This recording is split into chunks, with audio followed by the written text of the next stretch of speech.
ఒక చిన్న పిల్లోడు సూర్యుడు. ఎంతో చలాకీగా ఉండే సూర్యుడికి ఆటలంటే పిచ్చి. ఒకరోజు అడవిలో ఆడుకుంటూ ఉండగా ఒక రహస్య మార్గం కనిపించింది. అబ్బో, ఏమిటిది అనుకుంటూ ఒకసారి చమాలు నడిచాడు. ఆ మార్గంలో వెళ్తుంటే మాట్లాడే జంతువులు కనిపించాయి. ఒక తెలివైన కుందేలు, ఒక చిలిపి కుతి మరియు ఒక దైగల్ జింక్. హలన్న జంతువులు. సూర్యుడికి ఎంతో ఆనందం వేసింది. ఎక్కడికి వెళ్తున్నా బాబు అని అడిగింది కుందేలు. తెలీదు అన్నాడు సూర్యుడు. దారి చూపిస్తారా? ఈ అడవిలో ఒక రహస్య నీటి ఉంది అంది జింక్. దయవంతులైన వారటకే దొరుకుతుంది. నేను కవంతుడిని అన్నాడు సూర్యుడు పక్కున. జంతువులన్నీ కలిసి సూర్యుడికి ఒక మ్యాప్ ఇచ్చాయి.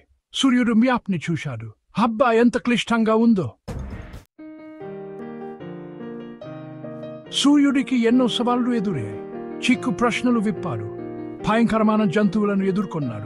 చివరికి ఇంకిది దొరికింది. అదేంటో తెలుసా? బంగారం కాదు, జన్నిండిన ఒక పుస్తకం. సూర్యుడు ఇంటికి తిరిగి వచ్చాడు.